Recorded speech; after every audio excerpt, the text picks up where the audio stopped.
Okay, in this video, I'm going to be deriving the equation of the period of a simple pendulum. Simple pendulum is simple harmonic motion. And you are given a diagram there. As you can see, you have the pendulum bulb of length L. The length of the pendulum thread is L. And it's suspended below point P. The pendulum has a bulb of mass M.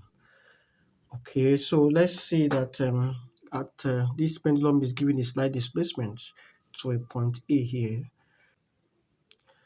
At point A, the pendulum makes angle theta in radian with the vertical. Of course, theta must be very small so that it won't affect the period of oscillation we are going to derive. And again, tan theta in radian is equal to theta when theta is very small. Now, again, at point A, we see the forces acting on this bulb. We have the weight of the bulb, mg is the weight of the bulb, and this mg acting vertically downwards, and then we have T, which is the tension in the string. Now we can resolve mg. Mg is resolvable because it's a vector quantity, it's a force, into two perpendicular components. We have the component acting along the motion direction, that is along this path, which is the same as this because this is parallel to this, and then we have the other component that is acting perpendicular to the direction of motion. So you know that for a resolving vector, if I use this right angle triangle, this is my opposite over hypotenuse. That's the sine component, okay? That gives me the component of the weight acting along this line is going to be my mg sine theta degrees, or let's say radian. And this component gives me my mg cos theta. Okay, so these are the two components. You can clearly see from this diagram that the tension in the string is balanced by mg cos theta. And that explains the reason why there's no motion along this direction. Okay, so maybe I should call this equation 1 or thereabout. And then along the direction of motion, of oscillation of the bulb, I can clearly see here that there's a component that is acting towards the left. That's the mg sin theta component. This mg sin theta component is unbalanced. Okay, why did I say it's unbalanced? Because there's no force acting to the right hand side of the bulb at point A.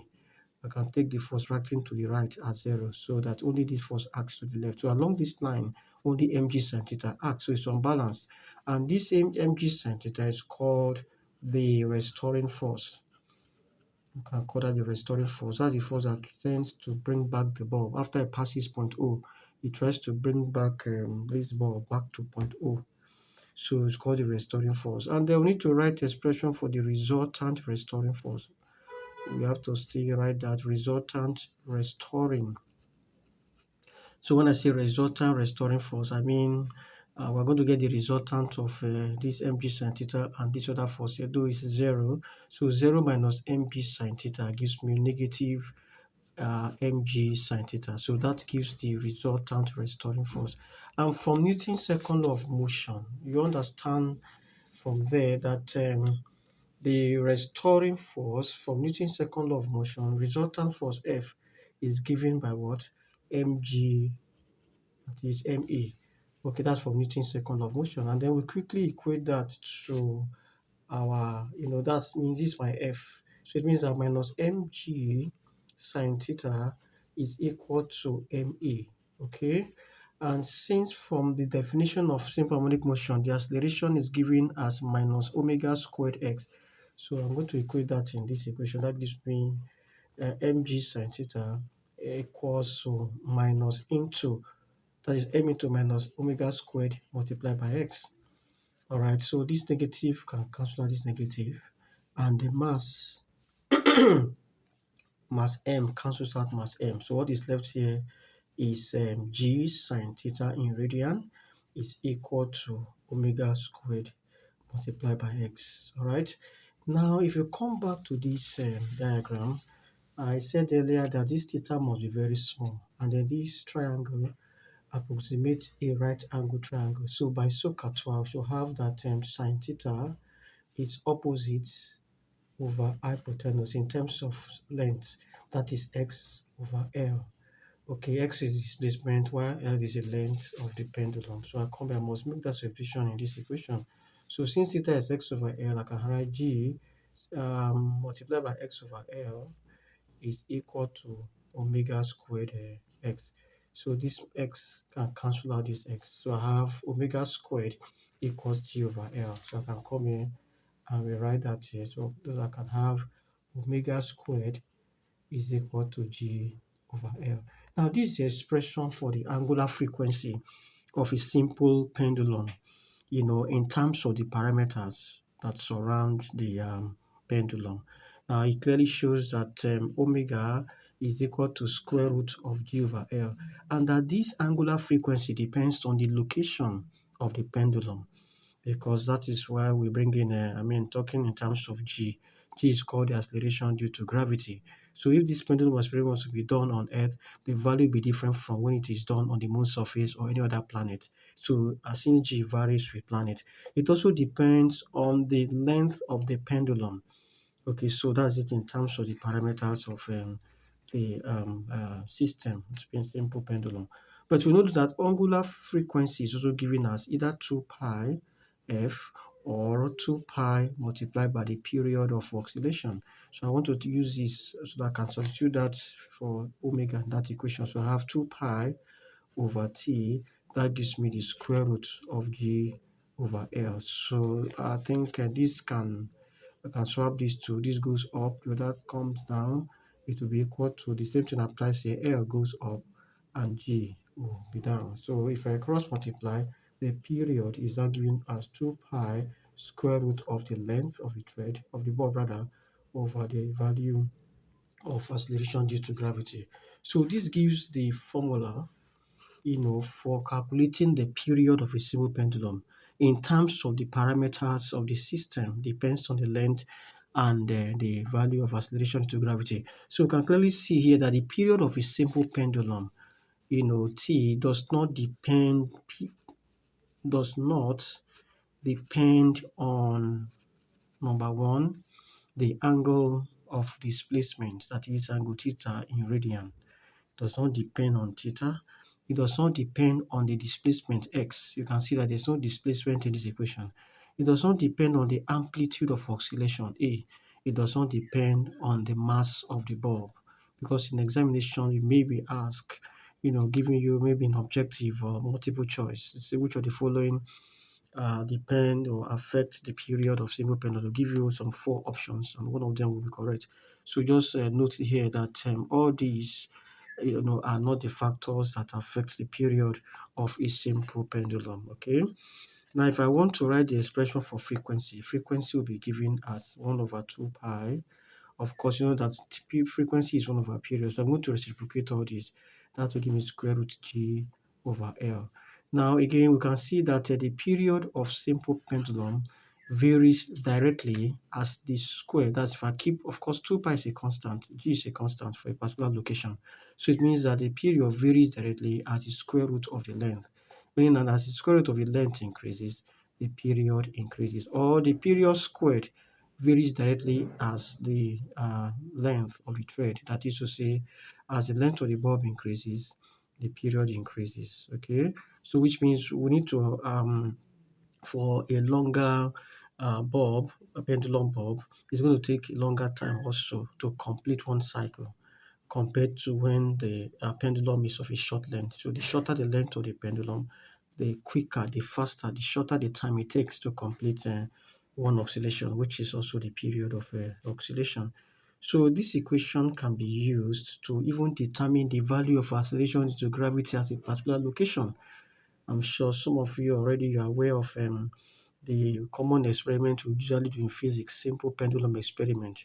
The aim of that experiment is to determine the value of acceleration due to gravity on the Earth's surface. So you can use that, and that is to say this time around you may need to vary the length of the pendulum,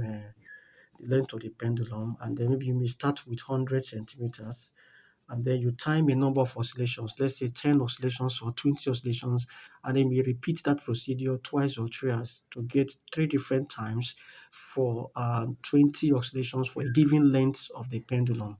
And then you tabulate your results. You have to draw a table of values. Let's say this is the length of the thread of the pendulum.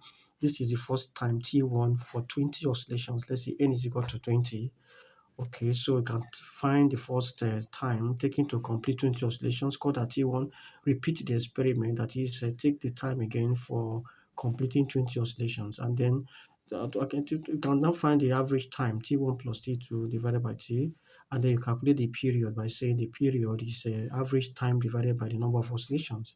And you will create a column for the square of the period, so that at the end, when you do that for 5 or 6 different lengths, you have 100 cm, maybe you reduce to 80 cm, repeat the entire procedure, find the two times for, completing 20 oscillations for the length of 80 cm, do it for probably 60, for 50, and for 40, and so on.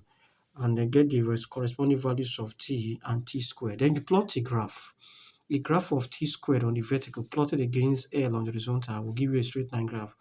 Sometimes it may not pass through the region. Don't bother about that. It's because of some error due to the sometimes the instrument you use, or due to human limitations and all that, you may encounter some error. But the essence is that when you draw the graph and find the slope is changing t squared against changing L. So that gives us the slope. And come back to this equation. If you plot this against this, of course, you have t squared. If I square both sides here, I can have t squared equals 4 pi squared length over g. So that since I plotted the graph of t squared against L, if you compare this to the equation of a straight line, let's say the coefficient of the length, which is plotted on the horizontal axis, is the slope. So my slope m is equal to 4 pi squared over g, so that the value of g can be found by dividing 4 pi squared by the slope you got from this t squared L graph. So from here we can evaluate or determine what we call the acceleration due to gravity. I'm going to be solving the question. Is simple pendulum has a period of 3 seconds. If the value of g is to be taken as 9.9 meters per second squared, the question says calculate the length of the pendulum. Solution. Okay, the question for the period of simple pendulum is 2 pi multiplied by the square root of the length over the value of acceleration due to gravity, that is g. Now, since they give the period from the question as 3 seconds, you have to write down the parameter as 3 seconds. And they say take g as 9.9 meters per second squared. Okay, write that down. Now they say calculate the length. And then first of all, we need to square both sides so that we can take off the square root. Squaring both sides now. Squaring both sides of the equation, I have t squared will be equal to 4 pi squared. That is, square these two and square the pi together, multiplied by L over g, because the square takes off the square root sign. Okay, you have this, so that I may want to make L the subject of the formula, or I can make my substitution directly. This gives me 3.0 squared is equal to, take pi as 22 over 7, 22 over 7, all squared, because of the square here, times L over 9.9. So that gives me 9. That is my 3 squared, 9.0 equals to 4 times square of 22 gives me 22 square gives me 484. 484 times L over, let me multiply 49, because 7 squared is 49. So I multiply quickly 49 by 7. I have 49 times 9.9, rather 9.9 gives me 485. 485.1. So you can clearly see here that we can cross multiply and make L the subject of the equation. So when I cross multiply, I have 485.1 times 9.0 divided by 4 times 484. Okay, that gives me the length of the pendulum. Okay, so quickly I can just go to my calculator and multiply 485.1 multiply by 9. That gives me that divided by 4 and also divided by 484. Okay, so that gives me 2.25. So the length of the pendulum is 2.25 meters. Okay, so that is an example using the equation of period of pendulum to solve a problem. Okay, the next video will take more problems. Thank you.